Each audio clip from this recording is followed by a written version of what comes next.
Hi friends, ನಿಮ್ಮ ಪ್ರೀತಿಯ ಮೇಘನಾ ಚಾನಲ್ಗೆ ಸ್ವಾಗತ. ಫ್ರೆಂಡ್ಸ್, ನಾನು ಇವತ್ತಿನ ರೆಸಿಪಿಯಲ್ಲಿ ನಿಮಗೆ ಬೇಳೆ ಒಬ್ಬಟ್ಟು, ಯುಗಾದಿ ಹಬ್ಬದ ಸ್ಪೆಷಲ್ ಆಗಿ ಬೇಳೆ ಒಬ್ಬಟ್ಟು ಯಾವ ರೀತಿ ಈಸಿಯಾಗಿ ಮಾಡ್ಕೊಳ್ಳೋದು ಅಂತ ನಿಮಗೆ ಹೇಳ್ಕೊಡ್ತಾ ಇದ್ದೀನಿ. ಇದ್ರ ಜೊತೆಗೆ ನೀವು ನೋಡ್ತಾ ಇರ್ಬೋದು ತುಪ್ಪ, ಇದು ನಾನು ಮಾಡಿರೋಂಥ ತುಪ್ಪ. ಇದ್ರ ಜೊತೆಗೆ ಒಳ್ಳೆ ಕಾಂಬಿನೇಷನು, ಮತ್ತು ಇದಕ್ಕೆ ಕಾಯಿ ಹಾಲು ಅಂತ ಮಾಡ್ತಾರೆ. ಸೊ ಅದನ್ನು ಕೂಡ ನಿಮ್ಗೆ ಅಪ್ಲೋಡ್ ಮಾಡ್ತೀನಿ. ಈ ವಿಡಿಯೋ ಮಿಸ್ ಆಗದೆ ನೀವು ನೋಡಿ ಫ್ರೆಂಡ್ಸ್. ಇವಾಗ ಈಸಿ ಬೇಳೆ ಒಬ್ಬಟ್ಟು ಯಾವ ರೀತಿ ಮಾಡೋದು ಅಂತ ನೋಡ್ಕೊಳ್ಳೋಣವಾ. ಇದಕ್ಕೆ ಬೇಕಾಗಿರೋ ಇಂಗ್ರೀಡಿಯೆಂಟ್ಸು: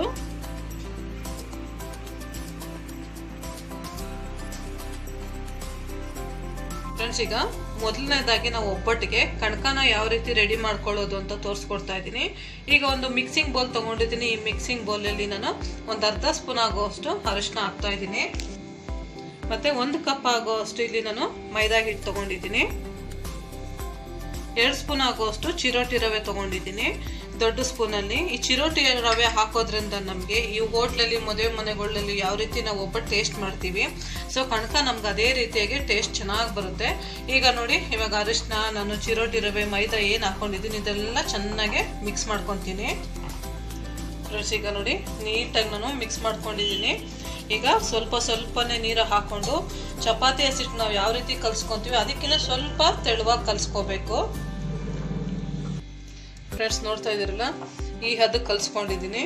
ಈಗ ಸ್ವಲ್ಪ ಎಣ್ಣೆ ಹಾಕ್ಕೊಂಡು ಒಂದು 25 ಗ್ರಾಮ್ ಆಗೋಷ್ಟು ಎಣ್ಣೆ ಹಾಕ್ಕೊಂಡು ಚೆನ್ನಾಗಿ ಕಲಿಸ್ಕೋಬೇಕು. ಎಣ್ಣೆ ಸ್ವಲ್ಪ ಹಾಕಿ ಚೆನ್ನಾಗಿ ಕಲಿಸೋದ್ರಿಂದ ನಮಗೆ ಒಬ್ಬಟ್ಟು ಹೂರ್ಣನ ಮೃದುವಾಗಿ ಚೆನ್ನಾಗಿ ಬರುತ್ತೆ. ಸೊ ನಾವು ಎಷ್ಟು ಚೆನ್ನಾಗಿ ಈ ಥರ ಕಲಿಸ್ಕೊತೀವೋ ಮತ್ತು ನೆನೆಯಕ್ಕೆ ಬಿಡ್ತೀವೋ ಅಷ್ಟು ಚೆನ್ನಾಗಿ ಬರುತ್ತೆ. ಫ್ರೆಂಡ್ಸ್, ನೋಡ್ತಾ ಇದ್ದೀರಲ್ಲ ಹಿಟ್ಟು ಆವಾಗಲೇ ಯಾವ ರೀತಿ ಇದ್ದು ಇವಾಗ ಯಾವ ರೀತಿ ಸ್ವಲ್ಪ ಉಬ್ತಾ ಇದೆ ಅಂತ. ಚೆನ್ನಾಗಿ ನಾವು ಹಿಟ್ಟನ್ನ ನಾದ್ಕೊಳ್ಳೋದ್ರಿಂದ ನಮಗೆ ಇನ್ನೂ ಉಬ್ಬುತ್ತೆ ಹಿಟ್ಟು. ಆದಷ್ಟು ಕೆಲವರು ಸೋಡಾ ಪುಡಿ ಹಾಕ್ತಾರೆ, ಯಾವುದೇ ಕಾರಣಕ್ಕೂ ಸೋಡಾ ಪುಡಿ ಹಾಕೋಕೆ ಹೋಗ್ಬೇಡಿ. ಆದಷ್ಟು ಒಂದು 7 ರಿಂದ 8 ನಿಮಿಷವರೆಗಾದರೂ ಈ ಥರ ಹಿಟ್ಟನ್ನು ನಾದ್ಕೊಳ್ಳೋದ್ರಿಂದ ನಿಮಗೆ ಚೆನ್ನಾಗೆ ಸಾಫ್ಟಾಗಿ ಆಗುತ್ತೆ. ಈಗ ಇದನ್ನು ಮಿನಿಮಮ್ ಏನಿಲ್ಲ ಅಂತಂದ್ರು 1 ಅವರ್ ಇದನ್ನು ರೆಸ್ಟ್ ಮಾಡೋಕ್ಕೆ ಬಿಡೋಣ.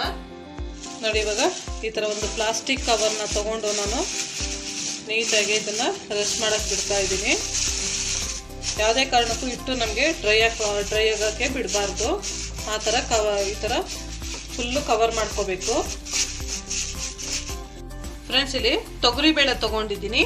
ಈ ಕಪ್ಪಲ್ಲಿ ನಾನು 2 ಗ್ಲಾಸ್ ಆಗೋಷ್ಟು ತೊಗರಿಬೇಳೆ ತೊಗೊಂಡಿದ್ದೀನಿ. ನೀವು ಯಾವ ಮೆಜರ್ಮೆಂಟಲ್ಲಾದರೂ ತೊಗೊಂಡ್ರೂ ಪರವಾಗಿಲ್ಲ. ಮತ್ತು ಇಲ್ಲಿ 1-2 ಸ್ಪೂನ್ ಆಗೋಷ್ಟು ಇಲ್ಲಿ ಕಡಲೆಬೇಳೆ ತೊಗೊಂಡಿದ್ದೀನಿ.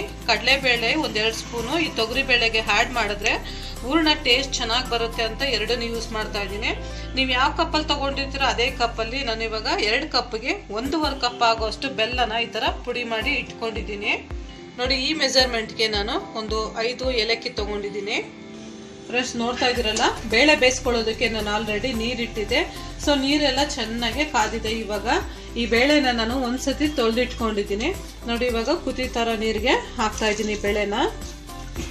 ನೋಡಿ, ಇವಾಗ ಒಂದು ಅರ್ಧ ಸ್ಪೂನ್ ಆಗೋಷ್ಟು ಎಣ್ಣೆ ಹಾಕ್ತಾ ಇದ್ದೀನಿ. ಈ ಥರ ಎಣ್ಣೆ ಹಾಕಿ ಬೇಳೆ ಬೇಯಿಸ್ಕೊಳ್ಳೋದ್ರಿಂದ ನಮಗೆ ಬೇಳೆ ಚೆನ್ನಾಗಿ ಬೇಯುತ್ತೆ. ಮತ್ತು ಇನ್ನೊಂದು ಫ್ರೆಂಡ್ಸ್, ಈಗ ಈ ಥರ ಬೇಯಬೇಕಾದ್ರೆ ಈ ಕಡೆ ಸೈಡು ನೊರೆ ಈ ಥರ ಫಾರ್ಮ್ ಆಗುತ್ತೆ.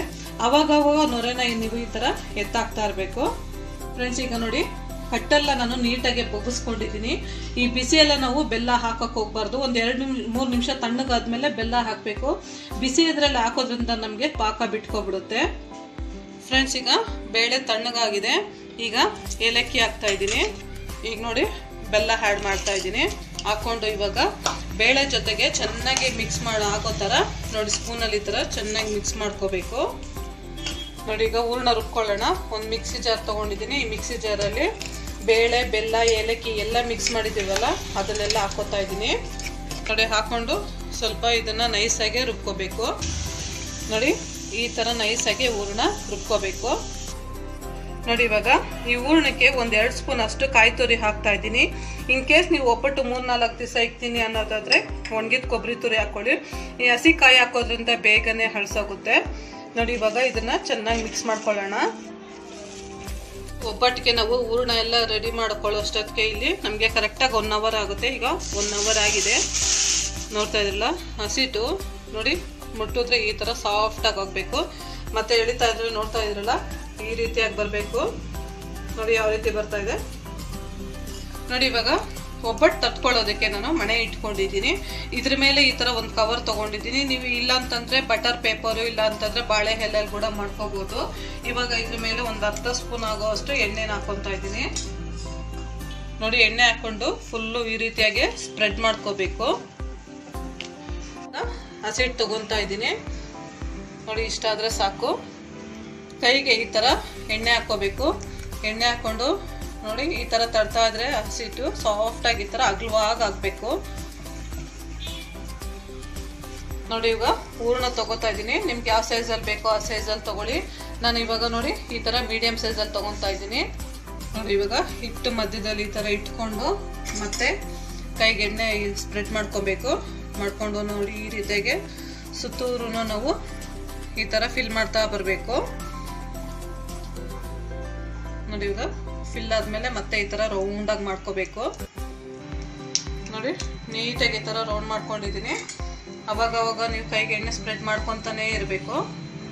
ನೋಡಿ, ಈ ರೀತಿಯಾಗಿ ನೀಟಾಗಿ ರೌಂಡಾಗೆ ನಿಮಗೆ ಎಷ್ಟು ತೆಳುವಾಗಿ ಆಗುತ್ತೋ ಅಷ್ಟು ತೆಳುವಾಗಿ ಈ ಥರ ನಿಧಾನವಾಗಿ ತಟ್ಕೋಬೇಕು.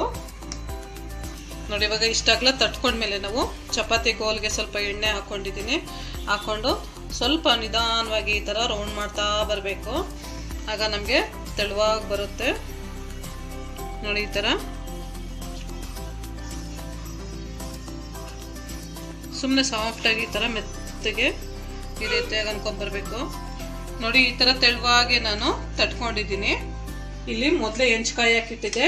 ಇವಾಗ ಒಂದು ಸ್ವಲ್ಪ ಎಣ್ಣೆ ಹಾಕ್ಕೊಂಡು ಈ ಥರ ಸ್ಪ್ರೆಡ್ ಮಾಡ್ಕೋಬೇಕು. ನೋಡಿ, ಈಗ ಒಬ್ಬಟ್ಟು ಹಾಕ್ತಾ ಇದ್ದೀನಿ. ಈ ಥರ ಹಾಕ್ಕೊಂಡು ಮೆತ್ತಗೆ ಇದನ್ನು ತಗೋಬೇಕು. ನೋಡಿ, ಈ ಥರ ನೋಡ್ತಿರಲ್ಲ ಎಷ್ಟು ಚೆನ್ನಾಗಿ ಬಂದಿದೆ. ಇದೇ ರೀತಿಯಾಗಿ ಎಲ್ಲ ಮಾಡಿಕೊಂಡ್ರೆ ನಮಗೆ ತೆಳುವಾಗಿ ಬರುತ್ತೆ. ಇನ್ ಕೇಸ್ ನಾವು ಹೊಸ್ದಾಗಿ ಮಾಡ್ತಾ ಇದ್ದೀವಿ ಅನ್ನೋದ್ರೆ ಈ ಥರ ಮಾಡೋದ್ರಿಂದ ನಿಮಗೆ ತುಂಬಾ ಈಸಿ ಮೆಥಡು. ಆದಷ್ಟು ಒಬ್ಬಟ್ಟನ್ನ ಲೋ ಫ್ಲೇಮಲ್ಲೇ ಇಟ್ಕೊಂಡು ಬೇಯಿಸ್ಕೋಬೇಕು. ಇವಾಗ ಇದನ್ನು ಸುತ್ತೂ ಸ್ವಲ್ಪ ಎಣ್ಣೆ ಹಾಕ್ಕೊತಾ ಇದ್ದೀನಿ. ನೋಡಿ, ಈಗ ಒಂದು ಸೈಡ್ ಆಗಿದೆ ಮೆತ್ತಗೆ. ಇವಾಗ ಈ ಥರ ಇನ್ನೊಂದು ಸೈಡ್ಗೆ ಟರ್ನ್ ಮಾಡ್ಕೊಳ್ಳೋಣ. ಈಗ ಇನ್ನೊಂದು ಸೈಡನ್ನು ಸ್ವಲ್ಪ ಎಣ್ಣೆ ಹಾಕ್ಕೊತಾ ಇದ್ದೀನಿ. ಸ್ವಲ್ಪ ಜಾಸ್ತಿ ಈ ಥರ ಎಣ್ಣೆ ಹಾಕೊಂಡ್ರೆ ಇಲ್ಲ ಅಂತಂದರೆ ಒಬ್ಬಟ್ಟು ತಣ್ಣಗಾದ್ಮೇಲೆ ಡ್ರೈ ಅನಿಸುತ್ತೆ. ಫ್ರೆಂಡ್ಸ್, ಈಗ ಎರಡು ಕಡೆನೂ ಸುಟ್ಟಿದ್ದಾಗಿದೆ. ನೋಡಿ, ಇವಾಗ ನಿಧಾನವಾಗಿ ಈ ಥರ ಫೋಲ್ಡ್ ಮಾಡ್ಕೊಂಡಿದ್ದೀನಿ. ನೋಡಿದ್ರಲ್ಲ, ಇವಾಗ ಬಿಸಿ ಬಿಸಿ ಯುಗಾದಿ ಸ್ಪೆಷಲ್ ಒಬ್ಬಟ್ಟು ರೆಡಿಯಾಗಿದೆ.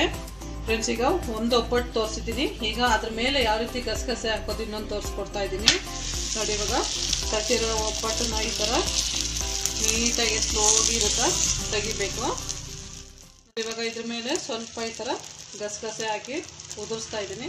ಹಾಕ್ಕೊಂಡು ಸ್ವಲ್ಪ ಈ ರೀತಿಯಾಗಿ ಕೈಯಲ್ಲಿ ಈ ಥರ ಪ್ರೆಸ್ ಮಾಡಬೇಕು. ಹಾಗೆ ಅದು ಗಟ್ಟಿಯಾಗಿ ಒಬ್ಬಟ್ಟಿಗೆ ಕಚ್ಕೊಳ್ಳುತ್ತೆ. ಗಸಗಸೆ ತುಂಬ ಚೆನ್ನಾಗಿರುತ್ತೆ ತುಪ್ಪದ ಜೊತೆಲಿ ಈ ಥರ ಗಸಗಸೆ ಜೊತೆಗೆ ಒಬ್ಬಟ್ಟು ತಿನ್ನೋದ್ರಿಂದ. ನೋಡಿ, ಇವಾಗ ಈ ಗಸಗಸೆ ಹಾಕಿರೋದನ್ನ ಈ ಕಡೆ ಹಾಕ್ತಾ ಇದ್ದೀನಿ. ಈಗ ಹಾಕ್ಕೊಂಡು ಇನ್ನೊಂದ್ಸತಿ ಟರ್ನ್ ಮಾಡಿದ್ವಲ್ಲ, ಈಗ ಇನ್ನೊಂದು ಸ್ವಲ್ಪ ಎಣ್ಣೆ ಹಾಕ್ಕೊಂಡು ನೀಟಾಗಿ ಸುಟ್ಕೊಳ್ಳೋಣ. ನೋಡಿ, ಇವಾಗ ಎರಡು ಸೈಡು ಒಬ್ಬಟ್ಟು ರೆಡಿಯಾಗಿದೆ. ಫ್ರೆಂಡ್ಸ್, ನೋಡ್ತಾ ಇದ್ದೀರಲ್ಲ, ತುಪ್ಪದ ಜೊತೆಗೆ ಇಲ್ಲಿ ಬಿಸಿ ಬಿಸಿ ಒಬ್ಬಟ್ಟು ರೆಡಿಯಾಗಿದೆ. ಈ ತುಪ್ಪನ ಹೋಮ್ ಮೇಡ್ ತುಪ್ಪ, ನಾನು ಮಾಡಿರೋವಂಥ ತುಪ್ಪ ಸೂಪರಾಗಿರುತ್ತೆ. ಯುಗಾದಿ ಹಬ್ಬಕ್ಕೆ ನೀವು ಕೂಡ ಇದನ್ನು ಮನೇಲಿ ಟ್ರೈ ಮಾಡಿ. ಹೇಗೆ ಬಂತು ಅಂತ ನನಗೆ ಕಮೆಂಟ್ ಹಾಕೋದು ಮಾತ್ರ ಮರಿಬೇಡಿ. ಇವತ್ತು ನಾನು ಮಾಡಿರೋ ಈ ಒಬ್ಬಟ್ಟು ನಿಮ್ಮೆಲ್ಲರಿಗೂ ಇಷ್ಟ ಆಗಿದೆ ಅನ್ಕೋತೀನಿ. ಇಷ್ಟ ಆಗಿದ್ರೆ ಪ್ಲೀಸ್ ಇವಾಗಲೇ ಲೈಕ್ ಮಾಡಿ, ನನ್ನ ಚಾನಲ್ನ ಸಬ್ಸ್ಕ್ರೈಬ್ ಮಾಡ್ಕೊಳ್ಳಿ. ಹಾಗೆ ಮುಂದಿನ ರೆಸಿಪಿಗೆ, ಹೊಸ ರೆಸಿಪಿಗಾಗಿ ಮೇಘ್ನಾ ಚಾನಲ್ನ ಸಬ್ಸ್ಕ್ರೈಬ್ ಆಗೋದು ಮಾತ್ರ ಮರಿಬೇಡಿ. ಅಲ್ಲಿವರೆಗೂ ಟೇಕ್ ಕೇರ್ ಫ್ರೆಂಡ್ಸ್.